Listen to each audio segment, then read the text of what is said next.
You're listening to the Bored to Death Bingecast, talking TV shows and movies in easily digestible chunks. Hello again, ladies and gentlemen, and other assorted gender assignations. Welcome back to the Bored to Death Bingecast. I am Jay, being joined by Chris, Sam, and we are back for WandaVision, Episode 7. But this is an odd twist for us today because normally I'm the one who's like not around, but this time It's Zeke. Yeah. Zeke isn't here because he had work. And, well, if you listen to my little solo cast for Willy's Wonderland, you know there was a bit of a COVID scare. They're still, just isolating for another couple days. But fortunately, everybody tested negative. So they'll be back with us soon. They'll be back for next week. So, last week, we got our Malcolm in the Middle pastiche. yeah, The Halloween Spooktacular. where we finally got to see Vision and Wanda dressed up as the 1970s version of their characters. Well, the sort of made-it-at-home version of their costumes. Oh, Vision's not hers, though. Yeah, that's true. And we saw some things going on in Westview. Like, the farther you get away from Wanda, the less agency people have. Which kind of makes sense if you remember on the previous episode. I think it was on the previous episode to that, when Vision was accusing her of controlling everything. She said she couldn't possibly control everyone in Westview, and we got proof. We saw not fully. Yeah, we saw the people, somewhat farther away from her, just going through repetitive motions and unable to stop themselves. And then the farther you get away from that, they just can't move at all. Yeah, and it was like the one person that managed to get pretty far away Was Agnes. and it's not the character that I think we were expecting to see. Like, I was expecting to just see like random Joe Blow just sitting there in his car chilling. But it was Agnes, who... I wonder if she was actively trying to leave. Well, there's a lot going on with Agnes we don't entirely understand. We know no for... last name. Yeah. We still don't know for a fact that she is... Agatha Harkness. Agatha Harkness, which is the going theory. Think she's related to Captain Jack? It's only a matter of time before somebody makes that become their headcanon. But the theory I have is I think she is trying to figure out how Wanda's powers work with regards to bringing the dead back to life. Well, I think Pietro I can kind of understand because he was alive, but Vision's a machine. Oh, here's another problem with I really wish they would stop putting... Oh, you've looked at one or two articles about WandaVision? Here in the title, where it's saying there's a spoiler about one of the characters. Yeah. I'm like, oh, thanks. I wouldn't have known that if you didn't just put it in my face. Yeah, because I don't go scouring. We get that your clickbait is how you try to draw views to your site, but that's a dick move putting a spoiler in the title of your. See, that's why when I see stuff like that, I'm like, no, and I just scroll like as far past. Scroll away fast. Well, you don't notice it until you read the part that makes it a spoiler. Yeah.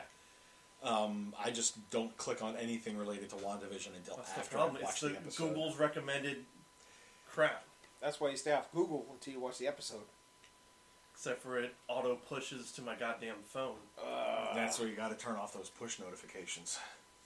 But most of the time it's stuff for like Animal Crossing and other video games. Yep. We're being joined by the Peanut Gallery, who will most likely still remain quiet unless she has something to add. But yeah, I think Agnes is trying to figure out how Wanda is bringing the dead back to life. You saw that with the dog. When the boys asked her, to bring Sparky back. You can bring the dead back to life, right? And Agnes was like, "You can do that." Now, I personally think she does know that Wanda can, but still doesn't quite get how. And she's trying to she may be trying to push Wanda into some sort of circumstance where she will reveal that. Which is why she was the one that found the dog. Mm-hmm. May have even been the one to kill the dog. We only have her say so that the dog ate, her azaleas or whatever. Come here, boy.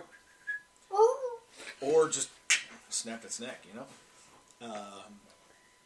And other stuff, last episode. I thought she was Agatha Harkness, not Heartless. She could be that too. Yeah.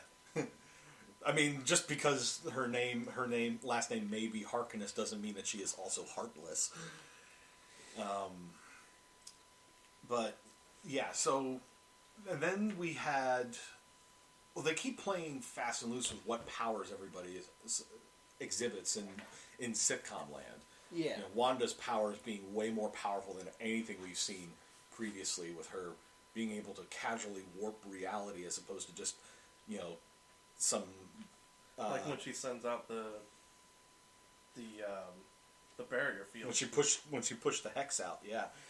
I want to see what Darcy looks like now. Yeah. That's the one person they didn't show.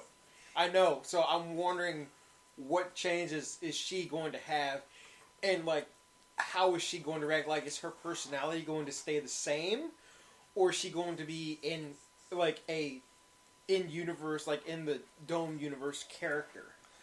I would think she'd be an in-Dome universe like everyone. Or is she going to be swept up into the circus somehow? Because that's where she was. because the circus is in town now. Because she could be going to visit the circus. There you go. And the boys, the Wanda twins. So we're not talking about the Amazon Prime series? But, in the previous episode, we saw them just casually making themselves older. Because they were told you can't have a puppy because you're too young, and so they're like, okay, cool. We're 10 now, and now they are exhibiting the powers that they have as Speed and Wiccan. Where Wiccan has powers more like Wanda had in MCU, not sitcom land. Yeah, and Speed, of course, inherited the same speed that Quicksilver has. Super speed. Yep. And at the end of the episode, when Vision tried to walk through the barrier of the hex, started literally falling apart. So that's making me wonder, let's say Wanda eventually does drop the barrier. Does that mean that Vision is going to officially stay dead now, or are they going to find some way to keep him around? We don't even know how the hex works. We don't know what made it. She can affect it, though. She can affect it, but I don't think she is the one that made it. Because we saw that also with Pietro last episode. He was asking her how this. He was asking her a lot of questions. Yeah, he was, and I think part of that is because it's another avenue of whatever or whoever is making the hex is trying to get her.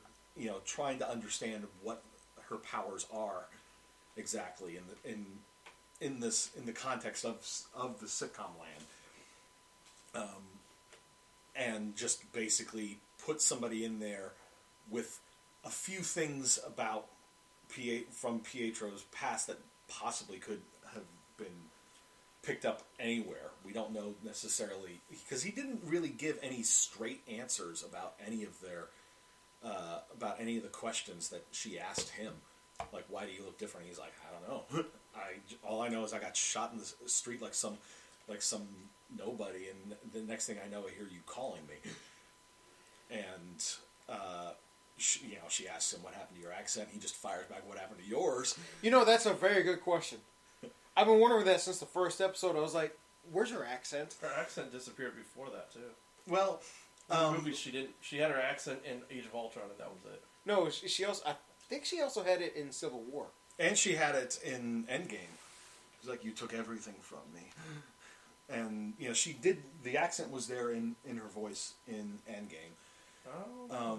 But we also saw when she walked out of the hex to confront Sword and chucked the drone at them. her accent was back.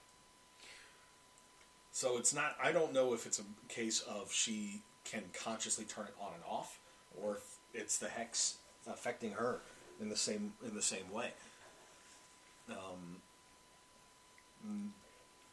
Everybody at the sword base, except for Hayward and the people in his SUV, got swept up by the hex, and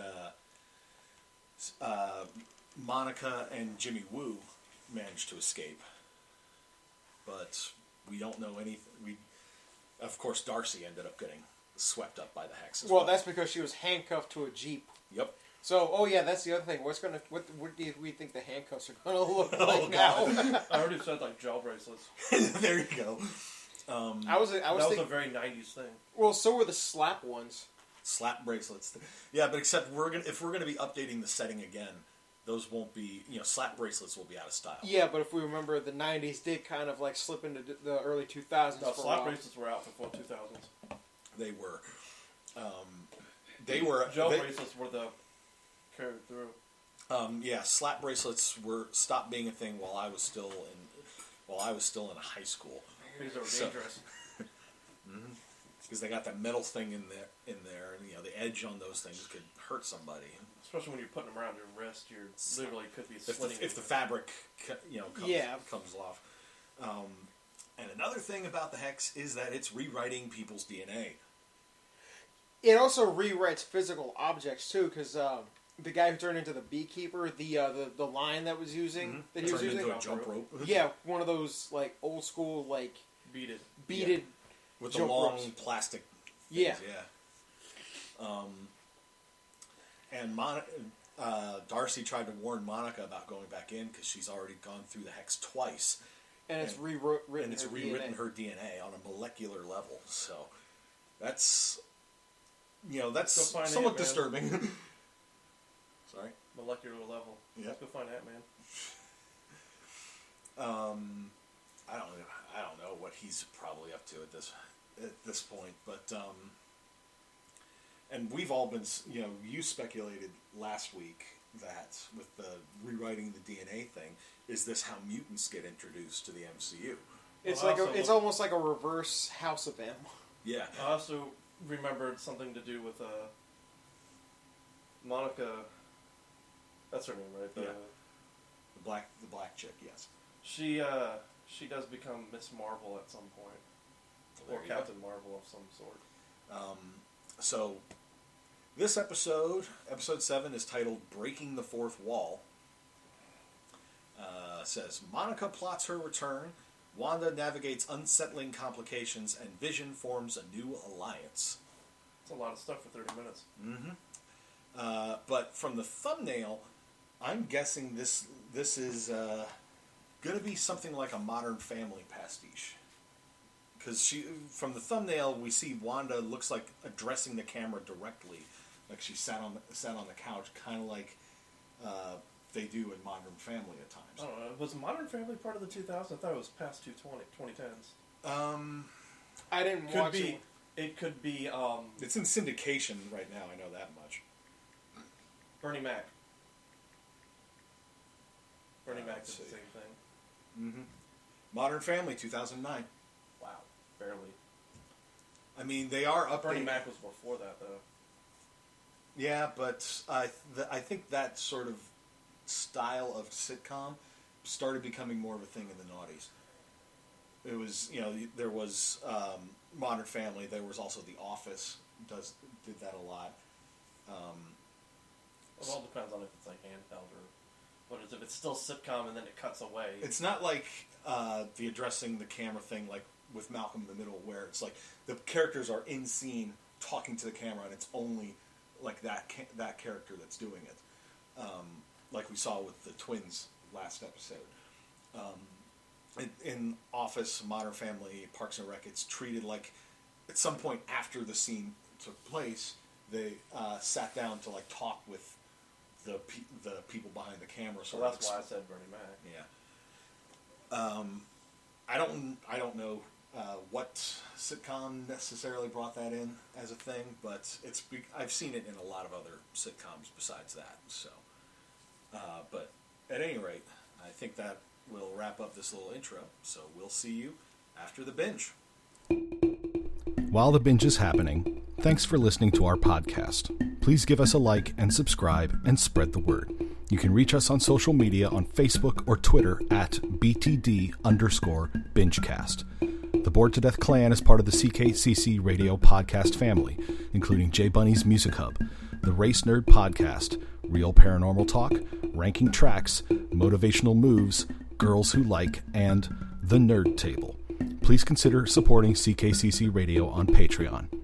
And now, the binge is done, so let's get to the discussion. And we're back. So, we got some answers. Well, we knew the Agatha thing was spot on. Yes, we did get confirmation. And she did kill Sparky. Yes. So the big twist that came in at the end of the episode. We'll go ahead and start talking about this now. It is that Agnes is indeed Agatha Harkness. Everybody's been saying it, and we got confirmation because she finally. We also got some other stuff that kind of gave it away the whole time. That she broke character a lot. Mm-hmm. She was always there too, and she was also the furthest one away from everyone else not moving, so she could move on her own. Nobody else would have been able to drive even that close if she was under the control of Wanda. So the real question is, can she leave anytime she wants? I'm guessing she can. Since it seems like she's probably more powerful than Wanda. Well, considering that what we saw at the very end when Agatha revealed herself, we got flashback opening credits sequence in Sam, you said it was the style of the Munsters. It sounded like the music. Yeah, very much. It was called Agatha All Along, and we saw flashbacks to her literally using her magic to manipulate things during the talent show, so that Wanda and Vision's talent show performance wouldn't get screwed up, like magicking the piano into being just a cardboard cutout thing. She was the one who had basically magic Pietro, or not Pietro, rather, into Westview. Well, I mean, she did some magic to the person that was standing there. Yeah. So I'm not sure if she just gave him that look or the memories. Well, based on the stinger, I think I think that is actually Evan Peters. Who he is exactly, we don't know, but it was Agatha magicking him to behave like Pietro, or like Pietro for the purposes of sitcom land. Yeah, I had to read up on something here because the commercial confused me. The Nexus commercial? Yeah, it confused me because I was trying to figure, because I know everything's supposed to tie into Wanda. Right. Somehow. Some stuff that's going on in her head. Maybe this has to do with... Well, remember last episode, the Yo Magic commercial? Yeah. I'm wondering if Agatha is somehow trying to siphon away Wanda's powers in some way. Could be. That's where the whole Yo Magic, it's like once I snack on Yo Magic, I never look back or something. Or I forget exactly how it went. But then it's like the kid's like trying to open it and can't, and then just withers away to a skeleton. It's like it's implying that without the magic. So in other words, she's being drained slowly. Possibly, or maybe that was more in reference to Vision. Without the magic keeping him alive, the magic of the hex keeping him alive, although we still don't really know exactly what's going on with the hex, whether Agatha is the one actually controlling it or not. But this is what I read, because I had to look up what was going on with the commercial, because like I said, I was just confused by it. But it says the Nexus pharmaceutical ad ties to the Marvel comics. Yeah. Nexus beings are individual entities unique to all multiverse and can affect probability and thus the future, thereby altering the flow of the universal time stream. Wanda Maximoff is a Nexus being in the comics. Yeah, the commercial in this one was like presented like an antidepressant drug commercial. Oh God, and it got real dark real fast. This may cause more depression. Well, it's like, this may cause feelings of destiny, and all sorts and the tagline was because the universe doesn't revolve around you, or does it? I think that was Agatha essentially talking to Wanda, like you're not that special. And the other commercials, they all tie into Wanda's state of mind, or things in her head, or stuff like what was it? The references to Hydra, of course, because she was trained. She was given her powers by Hydra's experiments. Stark, because the Stark missile is what killed her parents. So, and then there was the Lagos brand paper towels. It was like cleaning up messes that you didn't mean to make, or something like that. And Lagos was where she accidentally blew up the building at the beginning of Civil War, which ended up leading to the whole Registration Act, the Sokovia Accords. Rather. Yeah. But there were and back to the main story. Seeing the circus in town. Yes, the circus was still in town. Darcy had been cast as an escape artist, because when we literally all chained up there next to a like an old timey car from what looked like it was supposed to be like. God, I want to say it was like a 1940s era looking vehicle. Like a Model T almost looking kind of thing. Yeah, the kind where it has the little thing in the front that you got to wind up. But then that sort of ties into the whole circus vibe, because they like to trot out those sorts of old looking vehicles as like a sideshow kind of thing. It also coincides with her powers or lack of control going haywire. Mm-hmm. Because this episode was very Modern Family feel to it, with the like I said in the intro, addressing the camera sort of thing and everything. And Wanda, after what happened the previous day, i.e. during the Halloween special, she basically is like, I need a little me time. I need a quarantine style staycation, which everybody needs. Everybody has basically been doing for the last year. If your work allows it. Yeah. But things are starting to glitch in the hex, at least in her house. She takes a thing of almond milk out of the fridge, sets it on the counter, and it starts glitching. And it glitches and becomes just ordinary milk, and then it becomes a glass bottle of milk from like the 1950s. From the first episode. Mm-hmm. And throughout the episode, like, decorations in the living room keep reverting back to what they've been previously. The whole house starts freaking out. The whole gaming console thing. But there was a flashback with the twins. Mom, our gaming console's freaking out, and then you see it goes from a Sega Genesis sort of thing to like. I thought it was like controllers, and then it was. It went 64 GameCube, and then it went. Retro Atari. Joystick. Atari. Those were from the Atari. Yeah, a retro Atari joystick. And then Uno. And just Uno cards, yeah. Where they were looking at them like, the hell are these? You mean you have to use your hands? There was a little problem with the GameCube controller. They didn't have wires, and they only. I swear originally they only had one wireless controller, which was a silver Wavebird, and it didn't have the big. I'm wondering if they weren't able to find like original GameCube controllers. No, that's impossible. Unless all the Smash nerds bought them up. At any rate, and Vision basically wakes up in the field where he'd fallen before the hex took him back. Sounds like a drunken binge to me. Yep. But when he's mistaken for a clown by one of the circus. He's like, oh, good, you've already got your makeup on. What I really like is the talking to Darcy. He's like, you don't remember me from last night? We locked eyes. We had a connection. She's like, no way, pal. But he then does his little... in its usual Kat Dennings style, too. He does the magic hand thing to her and managed to... That's even worse. Baby, use the magic hand thing. and brought her out of Wanda's control, or at least the Hex's control. Yeah. And off screen, she apparently filled him in on everything concerning himself and Wanda. So we also got to think of, that's a lot. That was like the edge of the Hex.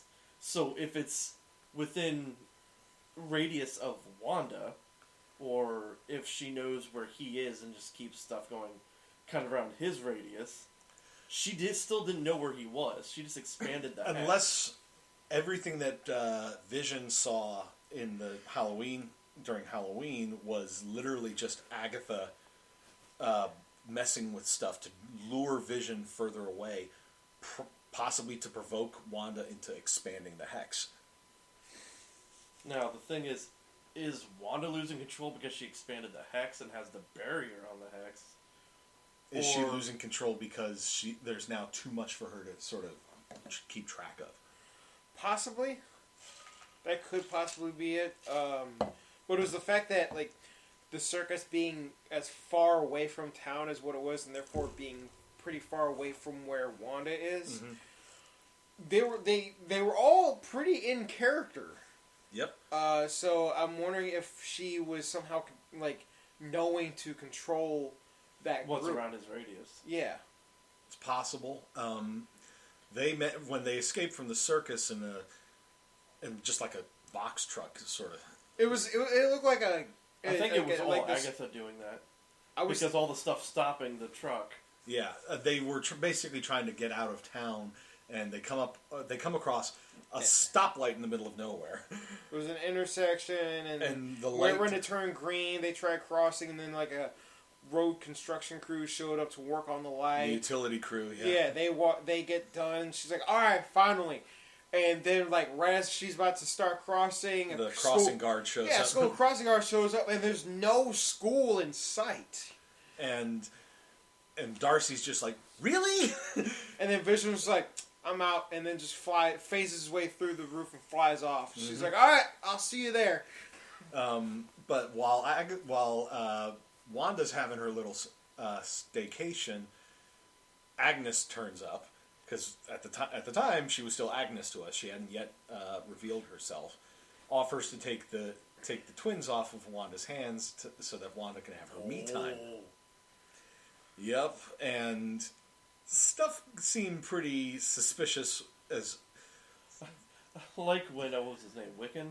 Yeah, right. He goes, "I like it here. It's quiet." Because earlier You're quiet. Well, earlier Wiccan had been talking about how he hears like a whole lot of noise in his head because he's got powers similar to Wanda's, with the telepathy. You know what that reminds me of? What? Superman or Daredevil? You should know this. What? What is it? Just say it, man. From X-Men, in all the X-Men movies. Oh, Jean Grey. There you go.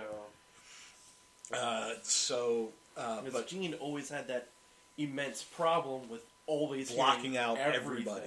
Yeah, but I'm automatically thinking of Daredevil because of his hearing. Yeah. Because I remember in the... But it's mental. So yeah. Wiccan was demonstrated in the last episode that he has powers similar to Wanda's with the telepathy and telekinetics. Because we saw him when he stopped Speed from running around. There was like a blue glow. I saw the blue glow. But yeah, when Agnes takes them next door, Wiccan's just sort of petting the little pet rabbit, and I swear that's her familiar. That's got to be her familiar. It is. Because we saw her stroking it at the end there. That's her Salem. Now, you were really bad with innuendos and puns. The finger thing, stroking it. It's like everything. You could literally take a clip show of what you've said today and just make it the dirtiest thing ever. Unnecessary censorship. That's just out of context. Yeah. But yeah, Wiccan then is just like, it's, as you said, Sam, he's like, it's quiet here. And then he looks at Agnes and is like, you're quiet. On the inside.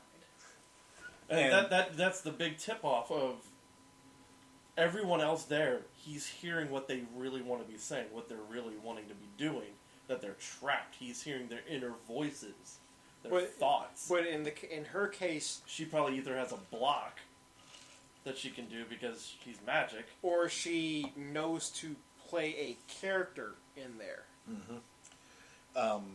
But yeah, even Agnes seemed a little thrown off by all of that. I guess she wasn't expecting him to say it, but does she know that he has powers? I have to assume that she is aware, but like with yeah, maybe with Wanda, it's like she is not just doesn't have like control over them the way that she does over anything else that she does. But meanwhile, outside the Hex, Hayward is ready to launch. We don't know what exactly that means, but it don't sound good. And then they also tried sending out the... we just misheard him. He's ready for lunch. Yes, it was a long night. It was a long night. But then we got to see the person who was supposed to be helping Monica get back in. It was just nobody in particular. Random military person, number 1000 something. Goodner, I think she. Yeah, I think she called. I didn't recognize the name. Neither did I. But what she brought Monica was essentially a lunar rover. The one from the goddamn Martian. Yeah, did look a lot like the one from the Martian. They had it laying around the set. That's true. At that point, we were just waiting for Matt Damon to show up with the exact same spacesuit on, bags of glue to use as fertilizer. I did joke that having his Asgardian character from Thor Ragnarok turn up, but he's still dressed up as Loki though. Yeah, there you go. Dressed up, he is Loki. No, he just plays Loki on the stage play. But basically, because it was like armored or whatever, Monica's intent was to literally suit up in like a spacesuit and everything, complete with the Snoopy cap. That is what astronauts call that thing they put over their hair when they put those helmets on. They actually call it a Snoopy cap. Because it's usually black and white and looks like Snoopy's ears. Also knew what was coming up, knowing that she has powers. Well, and we got confirmation of that, but when she tries to drive the rover into the Hex, the red barrier on it resists it, and it just and she just sort of keeps gunning the motor on it to the point to where it like flips over on. It flips vertical and starts riding up the Hex. Hey, in that case, she would have just sunk in and just landed straight in the middle. Well, until the point where the Hex yeeted it back out. But well, it was but the thing did start rewriting the rover. It rewrote like the front half of it, and it ended up looking like a farmer's pickup truck. It was like, no, I'm done with this shit. Well, and Monica was scrambling to get out of there when she popped the hatch, as you pointed out, Sam.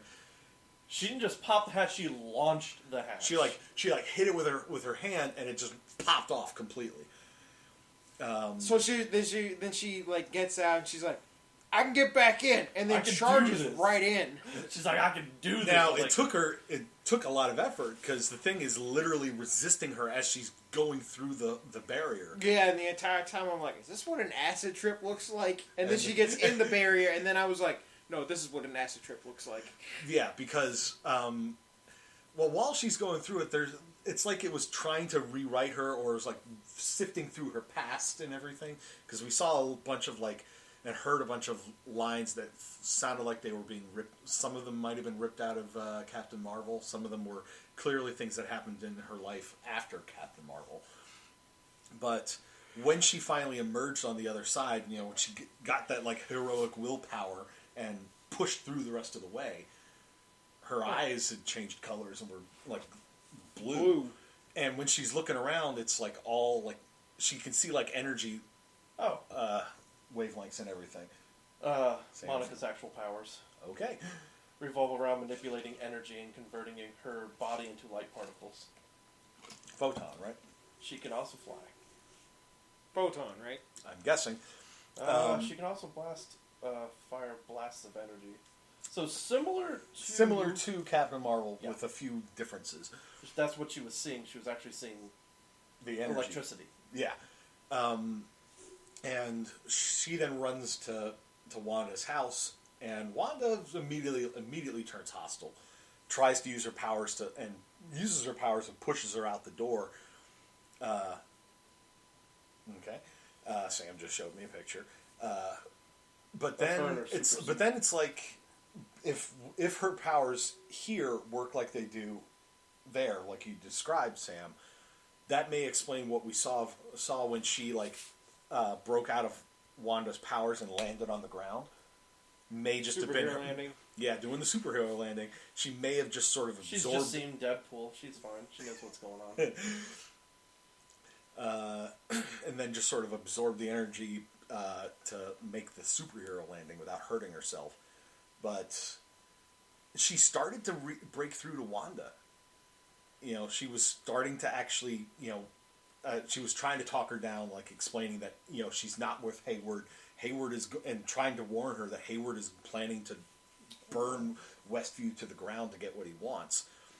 But then before she could get Wanda to completely accept that, Agnes showed up and immediately turned Wanda against her, and then just led her away. And that's when we got that led up to the big reveal, as she goes into the house, and Wanda sat there while Agnes goes to brew up some tea, and she's looking around, and she's like, she sees the sandwiches. There's Yo the Gabba is on. Yo Gabba Gabba is on the TV. Oh, wait, that was an actual show that was Yes. Yes. on? Oh, see, I never saw that show. Yeah, I know. It's really I weird watch when you see a weird shows walking, when I'm talking dildo on screen. For the children. For the children. Not for the children. Good God, man.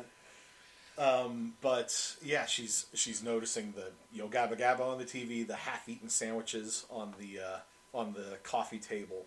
Half-eaten, my ass. It looked like the first They bite just ate was the still there, center of it. and the crust was still sitting there. Like a lot of Like kids kids. eat sandwiches.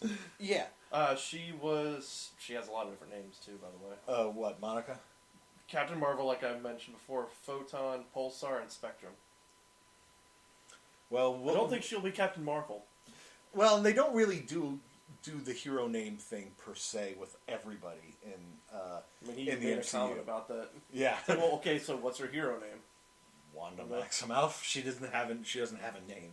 It's like guess. in Vision's case, Scarlet Witch. that is his name. Well, Yeah. Scarlet Witch is what she is in the standard Marvel universe. But when Wanda's like, where are the twins?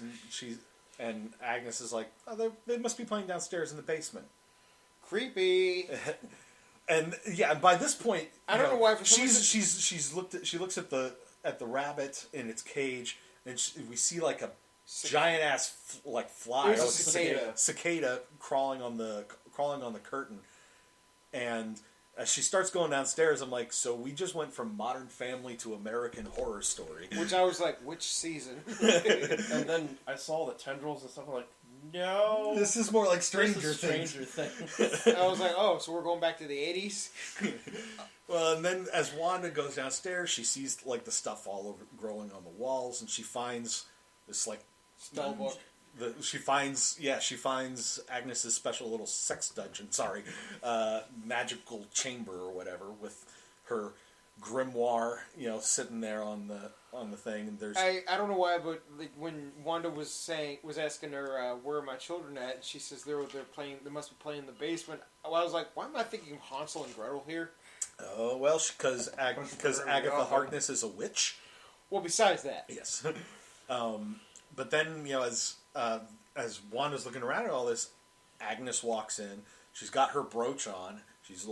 She's petting her rabbit bunny. familiar, and she says, "So nice to finally meet you properly. I'm Agatha Harkness."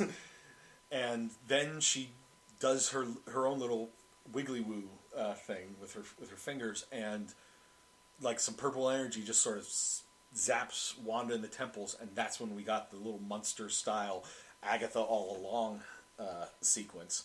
Where we see how she had been manipulating everything from basically like when nobody was focusing on her and was just strictly focusing on Vision and Wanda, she was doing stuff, out of sight. Yes. And manipulating things so that the sitcom stuff didn't fall apart completely, or at least kept to the plot. And she got their little dog too. Yeah, and I killed the dog, and before doing an evil cackle, and I'm just like, and your little dog too. This just it brings up more questions. I mean, it kind of like was like a semi giveaway as to who she was in the previous episode, because she was dressed as a witch. And I don't know if that was the comic book version or not. It would surprise me if she it doesn't. I don't think she wears like a pointy hat or anything. No, in the comics. But I think it was just a little nudge, wink, wink. I can wear this today and get away with it. Nobody will bat an eye. At least she didn't have the giant wart on her nose. I don't think Agatha Harkness has that in the comics either. But so we know Agatha is essentially the villain going on here, but I don't think she's the one who created the hex still. Sure, her magic is manipulating a lot of things within it, but I don't know. But if her magic is strong enough that it can affect Wanda to that degree, it's like, how do you stop her? Answer: you get a Sorcerer Supreme involved. Yeah, I'm starting to see how this is going to eventually lead up to Multiverse of Madness. Yeah. Especially with all the manipulations that Agatha's been doing to Wanda's brain. So I'm honestly wondering, because again, Go ahead. This is going back to Multiverse of Madness, because I know, again, Nightmare is the main villain, so I'm wondering if he's manipulating this. Or if he somehow has some awareness of what's going on here. So maybe not necessarily the one directly involved, because when it comes to the movies, especially if they go for a theatrical release, not everybody who goes to see it in the theaters will have necessarily watched WandaVision. Nope. So a lot of people are going to be really, really confused. Like, one of my coworkers started watching WandaVision, has not seen any of the other movies at all. So he doesn't know who Wanda is. He doesn't know who Vision is. So I had to sit there and essentially explain it, like spitfire it, because we were at work. At that point, it's just sort of like, let me give you your homework assignment. You've got 10 years worth of movies. No, I told him, I was like, all right, look, just watch this movie, this movie, this movie, and then this movie. That's all the movies with Wanda and Vision in them. That's all I said. That you should be able to put the rest together through context. Exactly. So I told him, I was like, start with Age of Ultron, go to Civil War, go to Infinity War, and then go to Endgame. That's all the movies with these two characters in it. Yep. But talking about Agatha, with the addressing the camera stuff going on here, the ones with Wanda especially, where when she started admitting that she doesn't know why things are going wrong, then suddenly we hear somebody from behind the camera go, maybe it's because it's what you deserve. And then I was like, who the hell was that? And even Wanda was like, you're not supposed to talk. But then during Agatha All Along, she was looking at them like, you're fired. No, that wasn't that. During the Agatha All Along thing, we saw like a camera pull back, so we saw like the camera crew, but there behind like one of those lighting umbrella things was Agatha sitting in like a director's chair. Because after all, she's the one directing everything that's going on in Wanda's sitcom life. We still don't know why. What did she do with the children? I'm guessing. Killed them. Well, I was reading stuff on Agatha on Wikipedia. She actually was involved with the making of Speed and Wiccan. I do remember that from Matt Pat's video. But after Agatha was killed,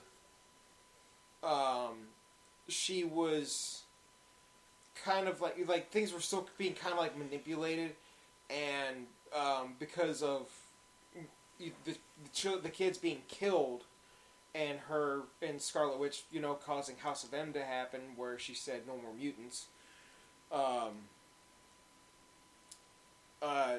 Her memory had been partially wiped to where she had forgotten her kids. Mm. So I'm wondering like how much of that they are going to use in the story, because it looks like they're already using like a little bit of that storyline in this. A bit. Instead of being no more mutants, it's going to be no more mutants. It's going to be the complete All the opposite. mutants. No, more mutants. But yeah, there's a lot we still don't know. We got 2 more episodes to go on this ride. How many more episodes? 2? 2. Yep. This was episode 7, so Ooh, we're getting there. yep. And then there was the stinger. After the graphic credits with all the little pixels and and everything, showing Mid-credit scene. we got a mid-credit stinger, and it's Monica like exploring around Agnes's house, and she finds like the storm cellar doors, Rips them open. and she sees the stuff growing on the walls glowing purple, and then suddenly Pietro's there. Without the silver hair. Without the silver hair, he just goes, "Snooper's gonna snoop," as he's looking at her. And so it's just shock. He's still there. I'm wondering if the next 2 episodes are going to be more like horror based. Maybe. I don't know. At this point, it's like the show's gone off the rails. Like the show within the show, as it were, has gone off the rails. Because again, one of the things that I read about Multiverse of Madness is going to be the first horror film set in the MCU.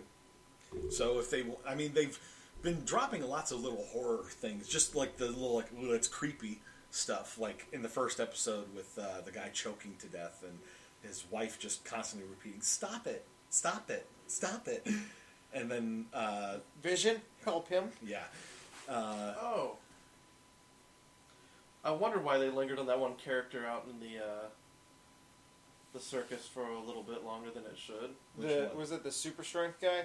No. Well, I mean, he was part of the scene. The strong man. Yeah. He was part of the dialogue and everything. Which character?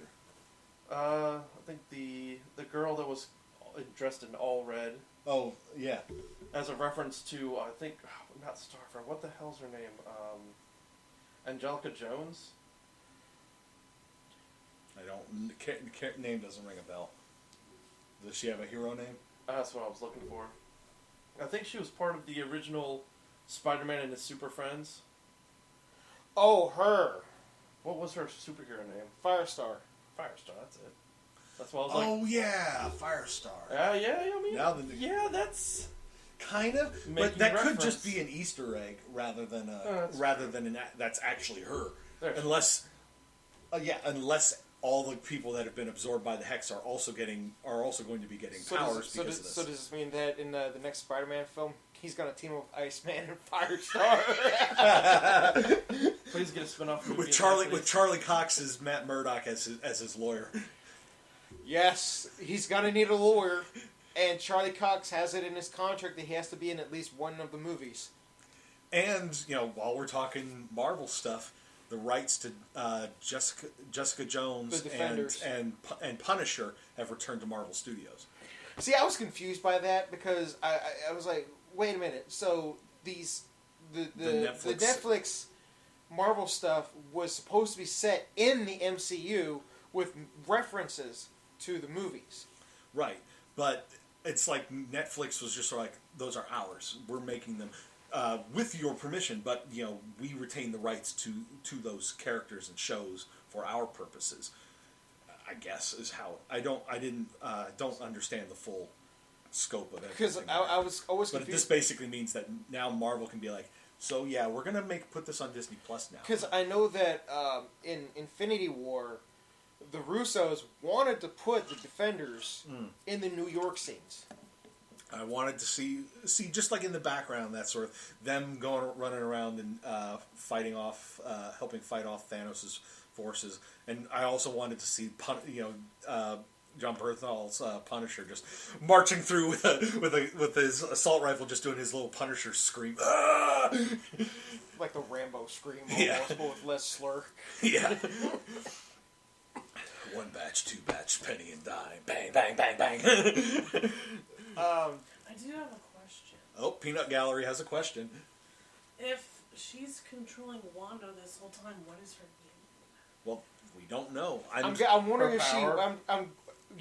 probably because she could be siphoning off of her, but I'm wondering if whether or not it also has to do with the kids.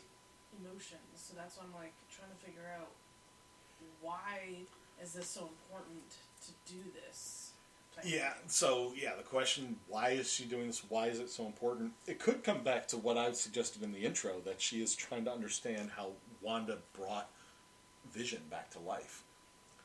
Like I said, I think Agatha is just using the Hex the same way that Wanda sort of was. That the Hex was put there, Agatha maybe became aware of it, and thus slipped inside to try to make use of it herself.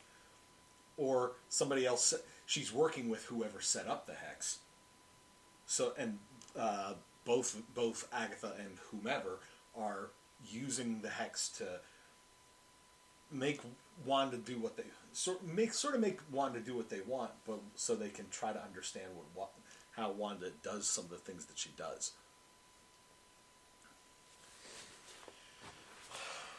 But I'm out of theories now. Yeah, but this was another good episode. We got some answers, but we're still left with just as many questions. Next week, hopefully, schedules depending, at least with regards to Chris, we may have the whole clan together again. Zeke, at the very least, will be back next week. But that about wraps it up for this edition of the Bingecast. Unless anyone else has some final thoughts or questions they want to. I want to know how everybody feels about the show so far. I do like it. I dig it. I want them to do more of these like experimental things, but also, because with a TV show like this, they can stretch out the story and let the characters develop more than they can in a 2-hour movie. Yeah. Especially a team-up movie or an ensemble movie. Like an ensemble movie like the Avengers, it's like with the Avengers movies especially, they expect you to already know going in who these people are. Well, you've got the Wanda and Pietro were two characters that were just, there you go. Oh, don't get too attached to Pietro. He's gone. Well, they did sort of subvert that a little bit because we were expecting both of them to make it through. And then suddenly Pietro gets gunned down, and sure enough, we didn't see that coming. Anything about Wanda is through the movies and small bits and pieces. Because she never had her own movie to begin with. Yeah. Well, and with everything going on with Wanda, there's too much going on there to try to condense it down to a 2-hour movie. Yeah, you kind of need a longer running thing like this to build that out. Yeah, I feel like this was the best idea to do for Wanda was to essentially literally give her own show. Yeah. Similarly with Loki, because Loki in the comics way more complex than just standard, Thor's evil / mischievous brother from another mother. Brother from another parent.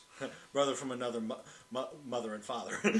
Brother from another planet entirely. Yeah, yes. But, so, based on the trailers I've seen of Loki, it's, I'm looking forward to seeing what we're going to get with all that. And then we've got Falcon and Winter Soldier going on there, too. And I'm wondering if we're going to maybe get flashback sequences showing some of the other stuff the Winter Soldier did while he was still under Hydra's control. I mean, I think they said that did they say he was responsible for for President Kennedy's assassination? Because he was responsible for a lot of things, but I think JFK may have been one of them.